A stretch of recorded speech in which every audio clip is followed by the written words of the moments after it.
Salut à tous, on se retrouve aujourd'hui pour parler du Paris Saint-Germain ce mercredi 9 mars. Et aujourd'hui, c'est jour de match pour le PSG, c'est le match retour des huitièmes de finale de Ligue des Champions. C'est du côté de Madrid, coup d'envoi à 21 h. Et bien sûr, on va parler beaucoup de ce gros rendez-vous européen pour le PSG. N'oublie pas que le PSG s'est imposé 1-0 au match aller. Il faudra faire le taf ce soir du côté cette fois-ci de Madrid. Et on peut voir le groupe parisien pour le déplacement à Madrid. Donc voilà les joueurs sélectionnés à part Pochettino, les gars, pour ce gros match ce soir. Donc quasiment tout le monde est là à part les absences de Herrera par exemple ou même Sergio Ramos. Ramos ne sera pas là, donc il sera bien présent dans le groupe. Il fera le voyage avec ses collègues parisiens. En plus il retournera du côté de Madrid, c'est pour ça surtout qu'il veut faire le voyage, mais il ne jouera pas, voilà, Sergio Ramos. Donc voilà le groupe convoqué. Et on va parler bien sûr de ce match qui fait les unes de pas mal de journaux, et même la une du journal Le Parisien. La parenthèse Real Madrid PSG, c'est une trêve d'une actualité dominée par la guerre en Ukraine. Ce soir à Madrid, le PSG de Kylian Mbappé va tenter d'arracher sa qualification pour les quarts de finale de la Ligue des Champions. Il faudra bien évidemment répondre présent. Et Pochettino, donc hier, comme d'habitude, voilà, souvent les entraîneurs sont en conférence de presse avant les matchs, donc la veille. Donc à la veille de ce Madrid PSG, l'entraîneur du PSG a répondu aux questions. Donc quelques déclarations de Pochettino pour une équipe comme le PSG. La meilleure manière de défendre un résultat, donc ce 1-0, est d'attaquer, dominer, jouer dans le camp adverse. On a pu le faire pendant 90 minutes lors du match aller, mais ça sera plus compliqué ce soir. Le match va nous demander une exigence très haute. C'est comme une finale, il faut arborer le retour comme le match aller. En gros, essayer de faire la même prestation. C'est que le Real avait complètement fait un non-match lors du match aller. Surtout le PSG avait vraiment fait une très belle prestation de football. Donc en gros, il faudra essayer de faire la même chose ce soir, même si ça sera beaucoup plus compliqué. Voilà, bien sûr, le Real ne jouera pas comme ils ont joué au match aller. Il parle cette fois-ci du Real. Donc Madrid ne va pas changer sa façon de jouer en raison des blessés ou suspendus. Sa philosophie de jeu sera la même. On connaît bien.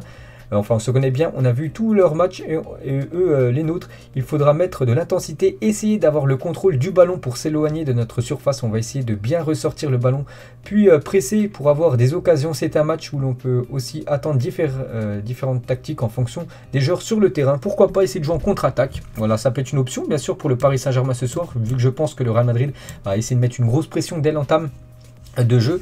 Et donc voilà, ce serait une grosse pression. Peut-être si le PSG arrive vite à ressortir le ballon, joue en contre-attaque avec des joueurs très très rapides, je pense à Mbappé ou même Neymar.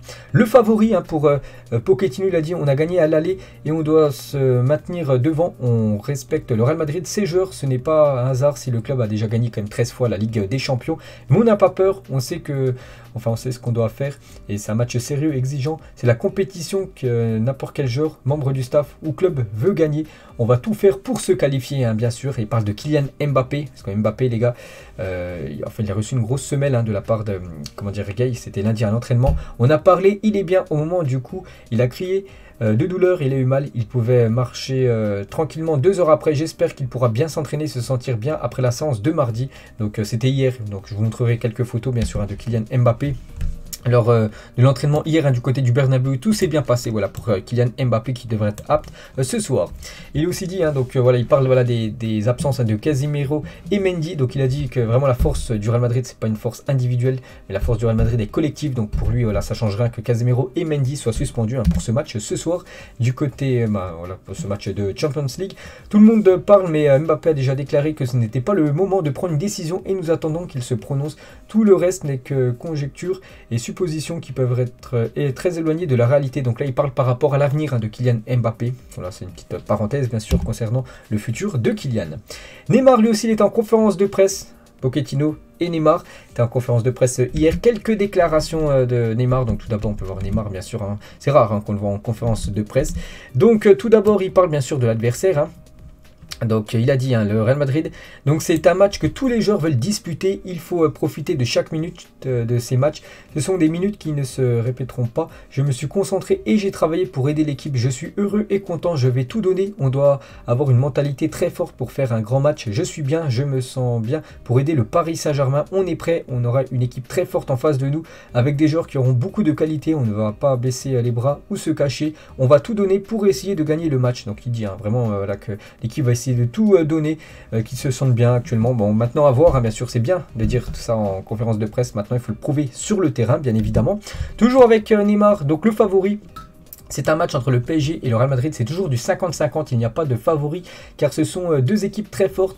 On a un avantage car on a gagné 1-0 au match aller, mais on doit penser à gagner et à jouer encore mieux qu'à Paris. Je suis heureux de jouer avec du public et je suis sûr que mes coéquipiers ont l'ambition de jouer mercredi et de rentrer chez eux avec une victoire. L'absence de Casemiro, ce ne sera de toute façon pas facile car le Real a beaucoup de joueurs de qualité. Pour moi, Casemiro, c'est le meilleur joueur à son poste en milieu de terrain, mais pour nous c'est égal, on doit jouer et gagner le match de la même façon, dont on doit faire de la meilleure des façons. Donc voilà ce que dit Neymar. Aussi, l'état d'esprit concernant Neymar, est-ce qu'il a 100%? Il dit, je me sens 100%. Cela a pris un peu plus de temps que prévu. C'était une blessure très compliquée, mais je suis prêt mentalement et physiquement à 100% pour aider l'équipe et mes coéquipiers et faire un grand match. Ça sera un match où il faudra être tous prêts, bien sûr, pour battre le grand Real Madrid. N'oubliez pas qu'au match aller, il était rentré en cours de jeu. Neymar, il n'avait pas commencé titulaire et c'est lui quand même qui a fait la passe D pour le but de Mbappé dans les dernières secondes de la partie. Et il parle de son association avec Mbappé et Léo Messi, donc la MNM, qui seront certainement titulaires, les trois. Ce soir, je joue avec les mêmes jambes, de la même façon, mais parfois avec des joueurs de qualité. Il faut se concentrer plus, on devra attaquer, défendre ensemble mercredi. On espère qu'il va respecter ce qu'il dit, on devra attaquer et défendre. Bien le mot défendre. Voilà, défendre, il ne va pas falloir que le PSG défende seulement à 7 et les 3 autres. Enfin plutôt à 8 et les 3 autres ne défendent pas, parce qu'on a vu quand même pas mal de matchs où ils ne défendaient pas. Bref, voilà, il a dit ça, qu'il allait défendre. Bref, donc jouer ensemble peut nous aider à gagner la finale au Stade de France. On a une grande équipe, un grand effectif avec des qualités. La finale est à Paris et c'était incroyable pour nous. Cela nous donne encore plus envie d'arriver en finale. Mais on doit commencer par gagner mercredi. Cela fait longtemps que l'on travaille. Mercredi, c'est une étape vers notre objectif, bien sûr. Vous le savez, l'objectif du Paris Saint-Germain, gagner la Ligue des Champions. Achraf Hakimi l'a dit, tout le monde sait ce qu'est le Real Madrid, comment est le Bernabéu et ce qu'il se passe les soirs de Ligue des Champions. Nous avons aussi de grands joueurs qui ont joué de grands matchs et qui ont de l'expérience. Je pense que nous serons prêts pour ce match ce soir. On espère, bien sûr, aussi. Marco Verratti qui sera lui aussi certainement titulaire. Jouer à 80% ne suffira pas ce soir. Il faudra tout simplement être à 100% pour battre l'équipe madrilène. Il dit, il ne faut pas trop penser au match aller.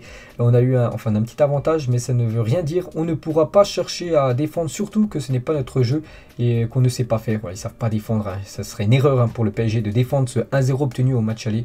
Voilà, ça me ferait penser à la remontada il y a 4 ans. Et ils essaient de garder ce 4-0. On a pu voir comment ça c'est fini. Donc voilà, ce soir, bien sûr, il ne faudra pas défendre ce 1-0 et jouer, essayer de marquer le plus de buts, bien sûr, possible. Voilà ce qu'il y avait à dire, bien sûr, sur le match. On continue avec quelques infos transferts, les gars. Donc le PSG est en négociation pour la prolongation de contrat de Marquinhos jusqu'en 2026 ou 2027. D'après Fabrizio Romano, donc la prolongation de Marquinhos, les gars, c'est imminent. Et ça, c'est une très très bonne nouvelle pour le club, pour le joueur, pour tout le monde. On va parler d'Angel Di Maria dont le contrat avec Paris expire à la fin de la saison. Là, il lui reste que quelques mois, 3 mois de contrat. Donc il aurait demandé à son agence de commencer à lui chercher un nouveau club pour la saison prochaine. Ses services auraient été proposés à l'Atlético, la Juventus et au FC Barcelone parce que voilà, Aurel Di Maria devrait normalement quitter cette équipe du PSG là gratuitement en fin de saison. Le PSG ne compte pas le conserver. Et du coup, pour le remplacer, donc le PSG songe à recruter Riyad Mahrez, le joueur de Manchester City, le joueur algérien. Donc si Aurel Di Maria venait à partir cet été, donc, il y a aussi Chelsea qui est également sur le dossier concernant Riyad Mahrez. Donc je pense que ce serait une très très belle recrue pour remplacer le joueur Aurel Di Maria. Marcus Rashford lui aussi réfléchit à son avenir. Il est préoccupé par son manque de temps de jeu, par exemple contre Manchester. J'ai regardé Manchester United, Manchester City ce week-end, donc il est rentré, il restait un quart d'heure de jeu à la fin, c'est qu'il joue très très peu Rashford. Donc son contrat termine l'année prochaine et du coup le PSG les gars est intéressé par la signature de Marcus Rashford. Donc voilà, ça peut être aussi une belle piste. Bon après je pense pas qu'il jouerait titulaire du côté de Paris, mais le faire rentrer en cours de jeu, ça peut être bien sûr un joueur intéressant.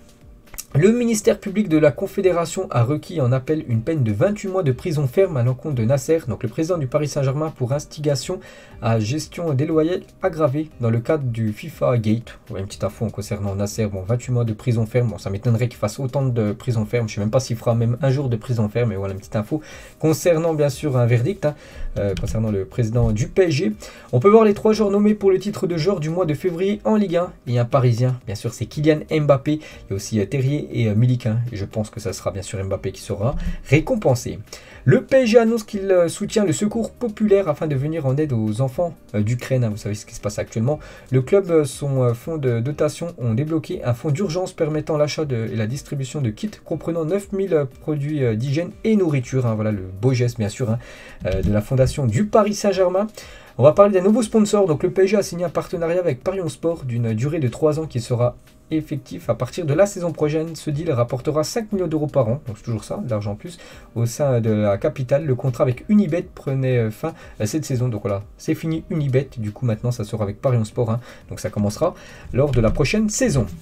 Et on finit les gars cet épisode aujourd'hui, pas de question de fin, voilà, rien, juste une photo, je crois que c'est bien la dernière photo de Léo Messi les gars, on attend vraiment un grand Léo Messi, pourquoi vraiment plus ce joueur, parce que Mbappé a déjà montré, bien sûr, il a déjà tout montré au PSG, Neymar, voilà, ça fait quelques saisons qu'il est du côté de Paris, voilà, c'est soit c'est un fantôme, le match, soit il répond présent, et ce soir, voilà, on veut vraiment voir le Léo Messi à l'époque, vraiment, quand il était décisif du côté du Bernabéu, on attend vraiment beaucoup de l'Argentin ce soir du côté de Madrid, donc voilà les gars ce que j'avais à dire aujourd'hui concernant cette équipe du Paris Saint-Germain. On se retrouve demain certainement. De nouveau, on parlera du Paris Saint-Germain, bien sûr. On parlera voilà, du résultat, tout ce qui s'est passé lors de cette rencontre. Je vous laisse. Bon match à vous et à demain.